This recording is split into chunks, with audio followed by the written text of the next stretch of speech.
আসসালামু আলাইকুম। আপনারা সবাই কেমন আছেন? আলহামদুলিল্লাহ, আল্লাহর অশেষ রহমতে ভালো আছি। আজকের আমি রান্না করতেছি এই ছোটো ছোটো চিংড়ি মাছ, বাংলাদেশ থেকে আনা। আর এই কচুরলতিও বাংলাদেশ থেকে সুন্দর করে কাটে কুটে পরিষ্কার করে তারপর দিছে। আমি ডিপে রাখছিলাম লতিগুলা, হালকা বাপ দিয়ে ডিপে রাখলে তাহলে এই পানি পানি হয় না। ভিজানোর পরে যে নরম তুল তুলে যে ওটা আর হয় না। এই যে দেখেন কত সুন্দর, মাশাল্লাহ। এই সাইডে আছে যে বুতুম মাছ, গুইতে মাছ, যে যাই বলে গুইতে মাছ আর ট্যাংরা মাছ। এটাও বাংলাদেশ থেকে আনা। তা আমি হালকা মশলা মাখায় একটু ফ্রাই করে নিয়েছি। এখন আমি একটা আলু দিয়ে টমেটো দিয়ে তাই শুকনা শুকনা বুনা বুনা করব। এই সাইডে এই যে এখন আমি দমে বসাই দিব।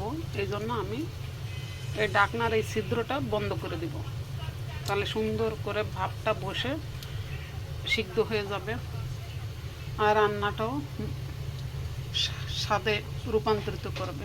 এই সাইডে আমি তেল দিয়ে দিছি। পেঁয়াজটা কুচি কুচি করলে ঝোলের সাথে মিশে যায়, এই জন্য অল্প তরকারিতে একটু কুচি কুচি করে দেওয়ার চেষ্টা করি। এই আর কি। আজকে টমেটো দেওয়ার আগে আমি আলুটা দিয়ে দিলাম, আর একটা রসুন জিরে আর মশলা বাটাটাও দিয়ে দিলাম এর সাথে। এই জন্য যে টমেটো হচ্ছে টকে যদি আলু পাই তাহলে গলতে একটু দেরি হয়। এই জন্য আমি আলুটা দিয়ে মশলার সাথে ভাজা ভাজা করে নেব, পরে আমি টমেটো দিয়ে দেবো। রেখে দেবো 5 মিনিটের জন্য। আর এ সাইডে লো হিটে দেখেন দমটা বন্ধ করে দিছি। এই যে এখন ভিতরে হাওয়াটা ঘোরে আর সিদ্ধ হয়, ঘোরে আর সিদ্ধ হয়। এ সাইডের লতি রান্নাটা আমার হয়ে গেছে, মাশাআল্লাহ।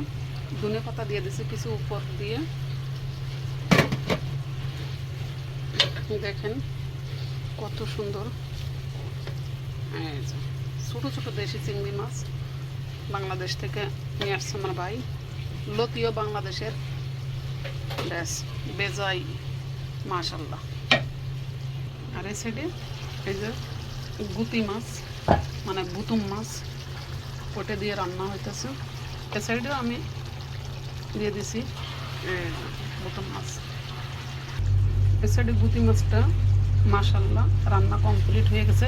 বুতুম মাছ আলু দিয়ে বুতুম মাছ হালকা জল রেখে রান্না। সবাই ভালো থাকেন, সুস্থ থাকেন। আল্লাহ হাফেজ, আসসালামু আলাইকুম।